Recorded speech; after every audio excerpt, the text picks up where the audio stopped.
അവിടെ പോട്ടെ, അവിടെയാ നോക്കി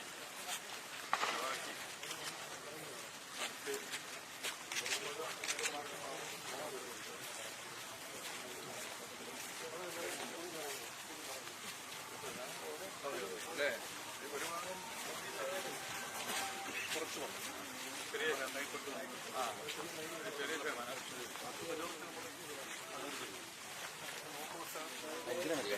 ഞാൻ വരുന്നുണ്ട്.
അതെ അതെ ഞാൻ പോകുന്ന എനിക്ക് സൈഡായിക്കോളെ.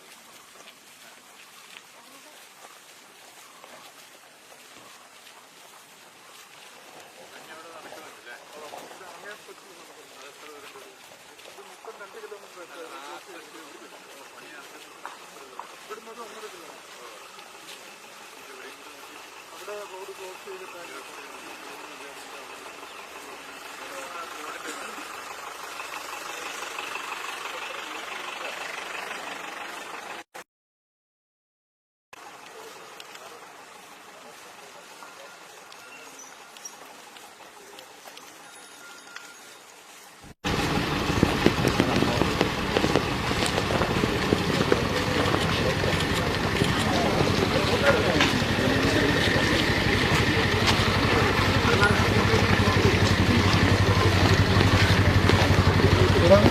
നല്ല വേഗതയാണ് ഇപ്പോൾ ഇവിടെ പണിക്ക്.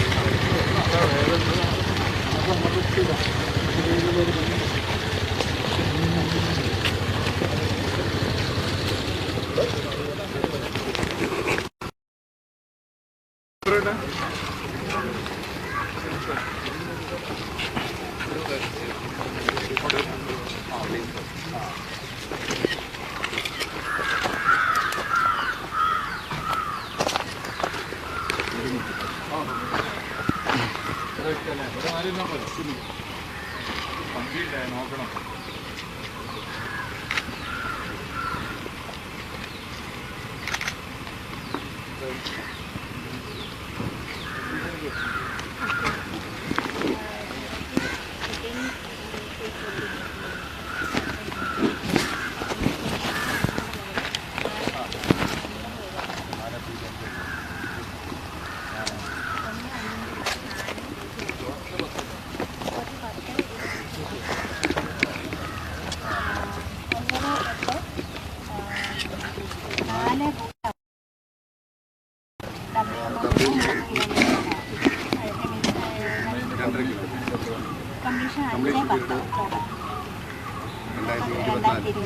ഒരു വർഷത്തെ കാലം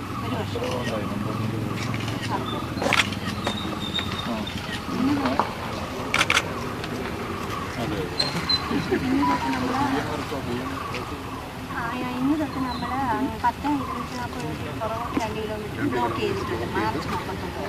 അപ്പോൾ ഇവിടെ WMM തീരാറായി.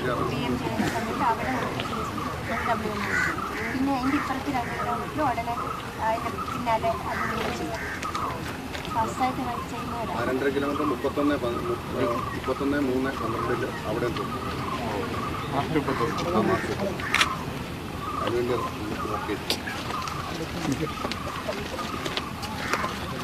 അവിടെ പാലോട്ട് ജംഗ്ഷൻ WMM തിരിച്ച് 2 കിലോമീറ്റർ ഓൺ ചെയ്തിട്ടുണ്ട്. കല്ലിൻ്റെ അവിടുത്തെ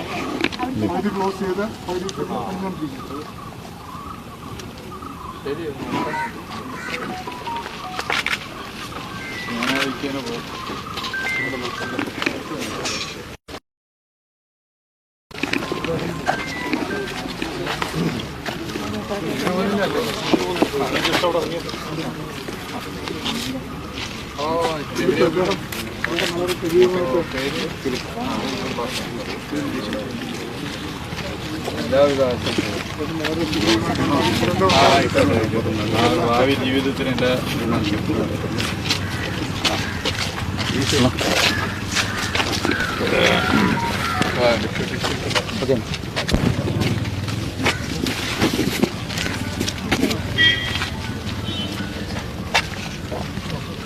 മൂന്ന് പഞ്ചായത്തിലൂടെ പോകുന്നുണ്ട്. അതെ അതെ അതെ.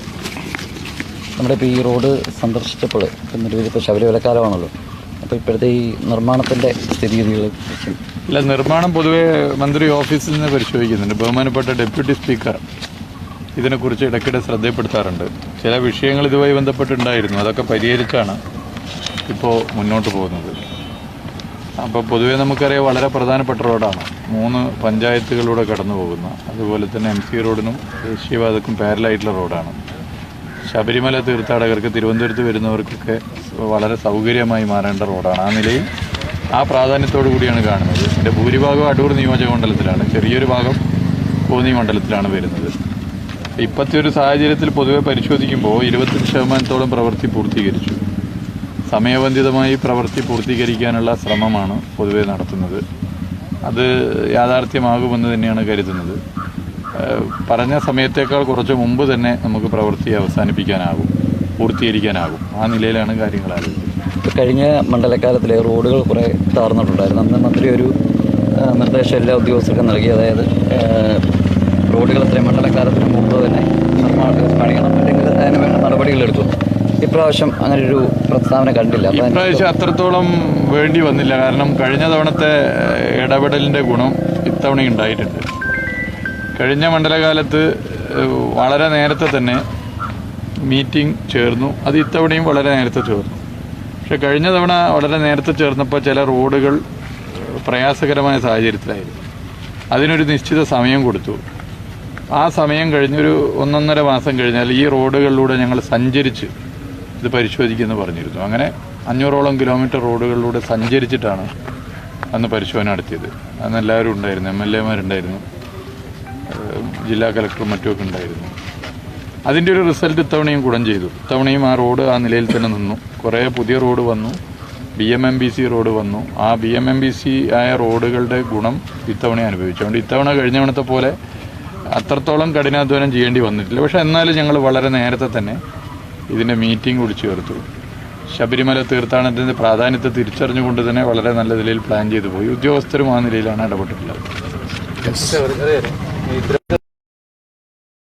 റോഡുകൾ സ്റ്റാച്യൂലും വഴുതക്കാടും പൊളിച്ചിട്ട് അതിൻ്റെ ഒരു സ്റ്റേറ്റ്മെൻറ്റോട് അല്ല, അത് തിരുവനന്തപുരത്ത് സ്മാർട്ട് സിറ്റി വിവിധ വകുപ്പുകൾ, തദ്ദേശ സ്വയംഭരണ വകുപ്പ്, പൊതുമരാമത്ത് വകുപ്പിൻ്റെ കീഴിലുള്ള KRFB തുടങ്ങിയ വിവിധ വകുപ്പുകളുമായി ബന്ധപ്പെട്ട റോഡുകൾ ഒരു കരാറുകാരനായിരുന്നു, ഒറ്റ കരാറുകാരൻ. അത് കേരളത്തിന് പുറത്തുള്ളൊരു കരാറുകാരൻ, വളരെ കാലത്തെ കരാറാണ്. പക്ഷേ അദ്ദേഹം അതിനകത്ത് ഒരു അയഞ്ഞ സമീപനം എടുത്ത് നിരുത്തരവാദിത്വപരമായ സമീപനം സ്വീകരിച്ചു. അദ്ദേഹത്തെ നിരവധി തവണ വാൺ ചെയ്തു. പക്ഷേ ആ നിലപാട് തിരുത്താൻ വേണ്ടത്ര അദ്ദേഹം തയ്യാറായില്ല. എല്ലാ റോഡും ഒരാളിലാണ് ചുമതല ഏൽപ്പിക്കപ്പെട്ടത്. അങ്ങനെ അദ്ദേഹത്തെ ടെർമിനേറ്റ് ചെയ്യേണ്ടി വന്നു. ടെർമിനേഷന് ചില തടസ്സങ്ങളുണ്ടായിരുന്നു. ടെർമിനേറ്റ് ചെയ്യണോ അല്ലെങ്കിൽ ചെയ്യാൻ പാടില്ല എന്നുള്ള അഭിപ്രായം ചിലർ പറഞ്ഞു. ടെർമിനേറ്റ് ചെയ്യണോ എന്നൊക്കെ ചോദിക്കുന്ന സ്ഥിതി ഉണ്ടായി. കുറച്ച് സ്വാധീനം സ്വാഭാവികമായിട്ടും ഉണ്ട് എന്നുള്ളതാണോ അതിൽ നിന്ന് മനസ്സിലാക്കേണ്ടത്. പക്ഷെ അതൊന്നും വകവെക്കാതെ കർക്കശമായ നിലപാട് സ്വീകരിച്ചു. അദ്ദേഹത്തെ ടെർമിനേറ്റ് ചെയ്തു. പുതുതായി ഇപ്പോൾ റോഡുകളുടെ പണി നടന്നുകൊണ്ടിരിക്കുക. ഒരു റോഡല്ല, നിരവധി റോഡ്, 30-ലധികം റോഡുകൾ. വിവിധ റോഡുകളെ മുറിച്ച് വിവിധ ടെൻഡറാക്കി മാറ്റി. അങ്ങനെ വിവിധ ടെൻഡറുകളാക്കി മാറ്റി അതിൻ്റെ പ്രവൃത്തി നടക്കുന്നു. അങ്ങനെ മുറിച്ച് വിവിധ റോഡുകൾ വിവിധ ടെൻഡറാക്കാൻ മുറിക്കുന്നതിനെതിരെ ചിലർ നിന്നു. അതൊക്കെ പല താല്പര്യക്കാരിയിലുണ്ടാവുമല്ലോ. പക്ഷെ അന്ന് ഞങ്ങൾ ഉറച്ചു നിന്നു, ഇങ്ങനെ മുറിച്ച് വിവിധ റോഡുകളാക്കി ടെൻഡർ ചെയ്താലേ ഇതിന് റിസൾട്ട് ഉണ്ടാവും. അതാണ് ഇപ്പോൾ കാണുന്നത്. എല്ലാ റോഡുകളുടെയും പണി നടക്കുന്നു. ചിലത് മാർച്ച് മാസം പൂർത്തീകരിക്കും, ചിലത് അത് കഴിഞ്ഞാൽ പൂർത്തീകരിക്കും. അതിങ്ങനെ ഒരു കർക്കശ നിലപാട് സ്വീകരിച്ചുകൊണ്ടാണ്. സ്വാഭാവികമായിട്ടും ജനങ്ങളെ സംബന്ധിച്ചിടത്തോളം വിവിധ റോഡുകളുടെ പണി നടക്കുന്നത് കൊണ്ട് ചില പ്രയാസങ്ങളുണ്ട്. പക്ഷേ മഴക്കുമ്പ് പരമാവധി റോഡിൻ്റെ പ്രവർത്തികൾ നടത്താതെ നിവർത്തിയില്ല. മഴക്കാലം വരുന്നതിന് മുമ്പ് നമുക്കത് പൂർത്തീകരിക്കാൻ പറ്റേണ്ടടുത്ത് പൂർത്തീകരിക്കണം. ചിലത് പരമാവധി നടത്താൻ പറ്റുന്നിടത്ത് നടത്താൻ പറ്റണം. അപ്പോൾ അതുകൊണ്ട് റോഡിൻ്റെ പ്രവൃത്തി നടക്കുകയാണ്. അത് ജനങ്ങൾ പൊതുവെ അതിനോട് സഹകരിക്കുന്ന സമീപനമാണുള്ളത്. മറ്റു കാര്യങ്ങൾ അവിടുത്തെ കോർപ്പറേഷൻ മേയറുടെ നേതൃത്വത്തിൽ എല്ലാവരെയും വിളിച്ച് പരിശോധനകളും മറ്റും നടത്തുന്നുണ്ട്. ആ ജില്ലയിലെ മന്ത്രിമാർ ഇടയ്ക്കിടെ അതിൻ്റെ യോഗം വിളിക്കുന്നുണ്ട്. വിവിധ വകുപ്പുകളായി ബന്ധപ്പെട്ടാണ്. വിവിധ വകുപ്പ് മന്ത്രിമാർ അതിൽ ഇടപെടുന്നുണ്ട്. അങ്ങനെ ഒരു ടീമായിട്ട് അത് നിന്ന് ഭാവി നഗരത്തിൽ, തിരുവനന്തപുരം നഗരത്തിൽ കുറേ കാലത്തേക്ക് ഡിസൈൻഡ് ആയിട്ടുള്ള റോഡുകൾ, നല്ല സൈക്കിൾ ട്രാക്കും അതുപോലെ തന്നെ യാത്രക്കാർക്ക്, കാൽനട യാത്രക്കാർക്ക് സൗകര്യമായി നടക്കാനൊക്കെ സാധ്യമാകുന്ന മനോഹരമായ ഡിസൈൻഡ് ആയിട്ടുള്ള റോഡുകൾ ഇതിൻ്റെ ഭാഗമായിട്ട് ഭാവിയിൽ വരും എന്നുള്ളതൊരു യാഥാർത്ഥ്യം.